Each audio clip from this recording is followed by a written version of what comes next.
2025년 새해 들어오면서 새 일을 행하시는 하나님에 대한 얘기를 계속하고 있습니다. 그래서 신년 첫 주부터 새 일을 행하시는 하나님, 그래서 올해 주표가 보라 내가 새 일을 행하리니 얘기했습니다. 그리고 하늘문이 열리면, 두 번째 주일에는 하늘문이 열리면 사는 것이 다르다 이렇게 얘기를 했어요. 사는 게 다르다. 다니엘서 1장 말씀으로 그 얘기를 했고, 오늘 세 번째는 하늘문이 열리면 부흥이 일어난다 얘기를 했습니다. 자, 앞에 보면 이 새 일을 행하시는 하나님, 자, 이렇게 할 때에 실천 사항이 세 가지가 있다고 이야기했어요. 첫 번째는 뭐였어요? 하나님의 말씀을 마음에 새기라 이렇게 했죠. 두 번째는 뭐예요? 예수님의 증인이 되라. 자, 오늘은 두 번째 시간에 예수님의 증인이 되라 이 얘기를 하려고 하는 겁니다. 자, 예수님의 증인이 되는 게 뭔가, 이 부분이 오늘 새 일을 행하시는 하나님과 무슨 관계가 있냐는 거예요. 그 부분을 다시 한 번 더 심도 있게 보려고 합니다. 자, 오늘 읽은 말씀은 디모데전서 1장의 말씀인데, 이것은 바울의 자기 간증이요, 자기의 신앙 고백입니다. 바울의 간증이 사도행전에 세 번 나와요. 그죠? 몇 장이 나오냐면 9장, 22장, 26장. 그러면 바울의 신앙 고백과 간증이 나와요. 그리고 이 간증이 사도행전 말고 일반 서신서에 보면, 빌립보서 3장에 보면 바울이 자신의 간증이 나옵니다. 자, 함께만 찾아서 읽어볼까요? 하나만. 빌립보서 3장 한번 봅시다. 내가 8일 만에 할례를 받고 이스라엘 족속이요 베냐민의 지파요 히브리인 중에 히브리요 율법으로는 바리새인이요, 그리고 열심으로는 교회를 핍박하고 막 이런 얘기를 막 했었죠. 그리고 나서 오늘 읽은 디모데전서 1장, 이 부분이 바울의 간증이에요. 그럼 총 몇 번 나오는 거예요? 5번인가요? 그리고 오늘 읽지 않았습니다. 갈라디아서에 보면 2장인가 3장인지 기억 안 나는데 또 바울의 간증. 그러면 총 사도행전과 서신서까지 하면 총 6번 나옵니다. 바울의 간증이 6번 나와요. 이 간증의 내용이 보면 특징이 있는데, 사도행전은 뚜렷하게 나옵니다만 서신서는 쭉 퍼져 있어요. 바울의 간증에는 세 가지가 있어요. 하나는 뭐냐?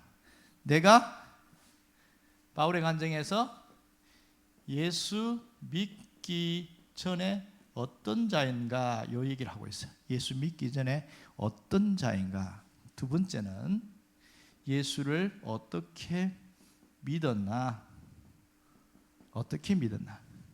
이 과정을 이야기하고, 세 번째는 예수 믿은 이후 어떤 변화가 일어났는가, 이걸 이야기합니다. 그래서 우리가 이 원리처럼 간증을 할 때는 항상 이 세 가지 원칙대로 하라고 합니다. 어떤지 3분을 하든지 10분을 하든지 간증에는 이 세 가지, 내가 예수 믿기 전에 어떤 모습이었는지, 그리고 예수 믿은 어떤 과정을 해서 믿었는지, 그리고 예수 믿은 이후에 어떤 삶이 나타났는지, 시간의 분량에 따라서 이 원칙이 간증의 가장 큰 뼈대가 성경의 원리들입니다.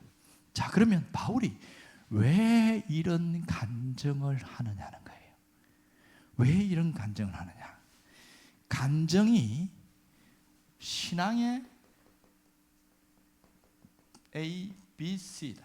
간증이 신앙의, 자기 간증이 있는 사람은 신앙의 뼈대가 견고하고, 간증이 없는 사람은 신앙이 허리멍덩하더라, 이런 얘기를 합니다. 여러분, 간증이 있어야 일관적으로 신앙생활을 썼어요. 바울을 보면 일편단심 이런 단어를 쓸 수 있죠. 그가 신앙에 보면 굴곡이 많아요, 적어요. 예수 믿은 이후에 삶에는 굴곡이 엄청 많습니다.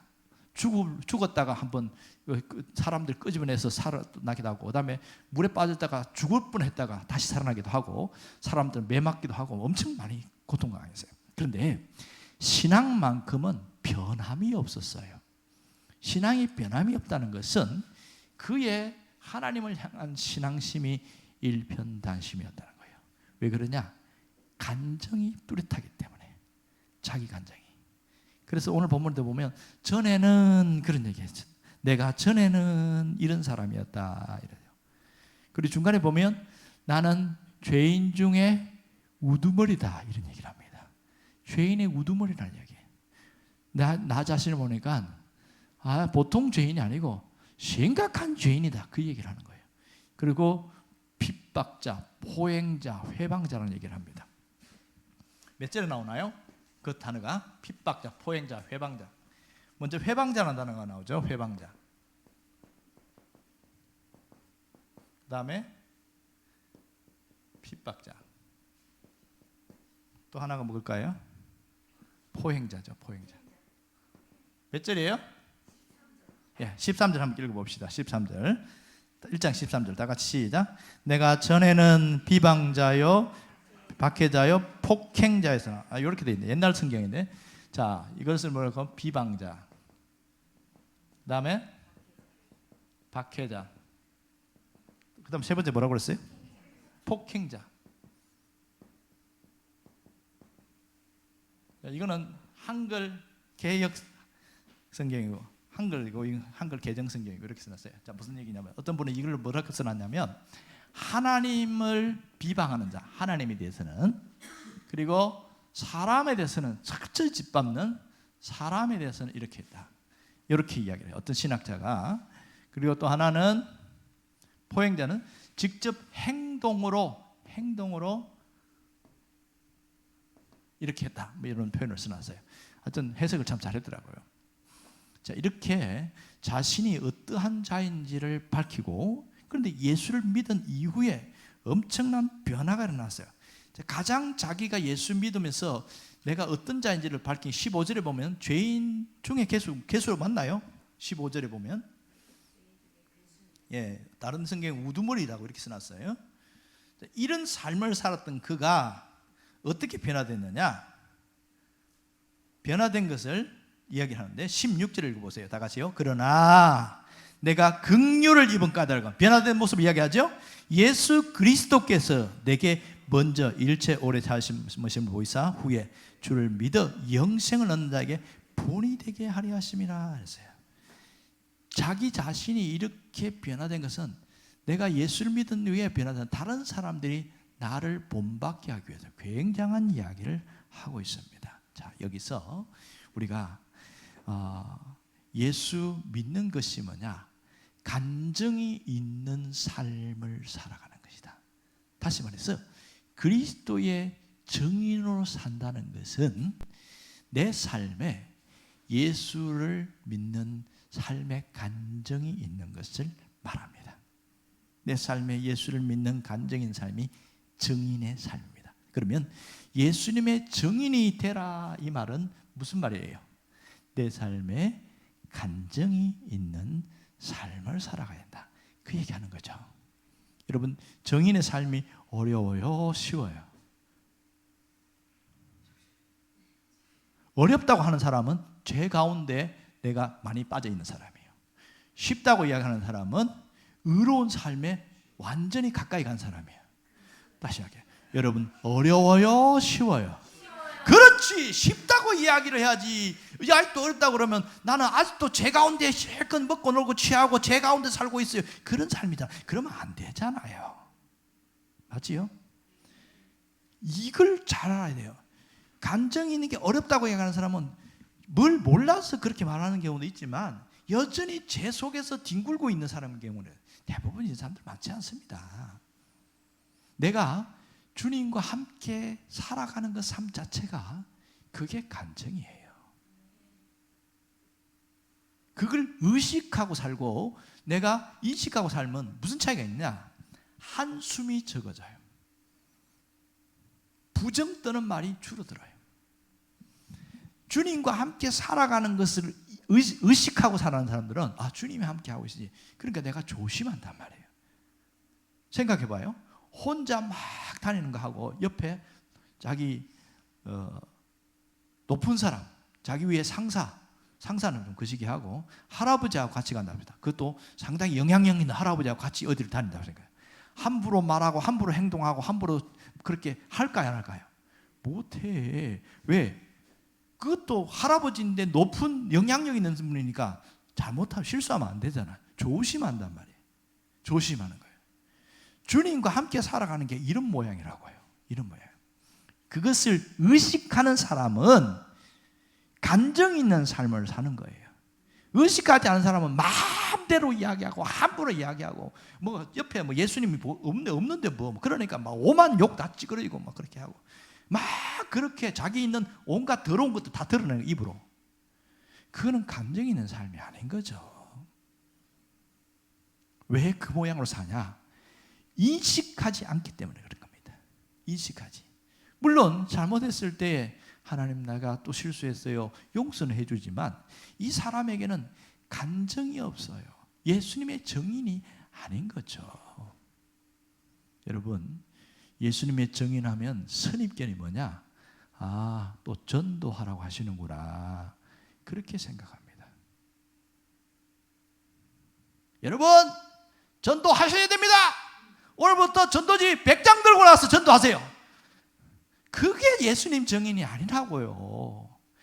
내 삶에 감정이 있는 것이 예수님의 정인입니다. 오늘 말씀, 오전에 말씀을 듣고 은혜를 받았어요. 이걸 내가 옆에 차를 마시면서 쭉 이야기를 나누었어요. 내가 이런 감동을 받았다고. 그래서 내가 이렇게 살기로 결심했다고. 그게 감정이잖아요. 그렇게 내가 살았지는 않지만 내 결단과 결심을 얘기하는 것부터 벌써 시작된 거예요, 이게. 그러니까 예수님의 증인으로 사는 게 무겁거나 어렵거나 힘들거나 그렇지 않다는 거예요. 인식하지 못해서 그를 부인하는 거죠. 자, 새 일을 행하시는 하나님을 기대하고 가는 자는 예수님의 증인이 되기로 결단해야 됩니다. 여러분 모두가 예수님의 증인으로 살아갈 수 있기를 바랍니다. 내 삶에 놀라운 역사가 있어요. 자, 예수님의 정인의 베이스에는 뭐가 깔린 줄 아세요? 항상 그 사람에게는 고마움이 있어요. 하나님께 대한 고마움. 이걸 유식한 표현으로 뭐라고 하냐면 구원의 감격, 이렇게 표현합니다. 하나님에 대한 고마움이 있는 사람, 구원의 감격이 있는 사람은요, 자기 삶의 감정을 드러내기 시작해요. 여기서 이제 숟가락 하나 더 얹으면 플러스 알파 뭘까요?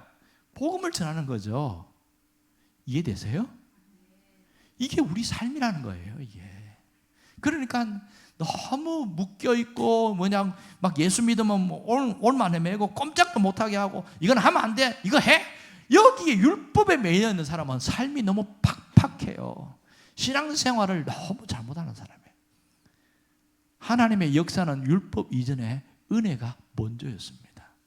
채찍 이전에 사랑이 먼저였어요.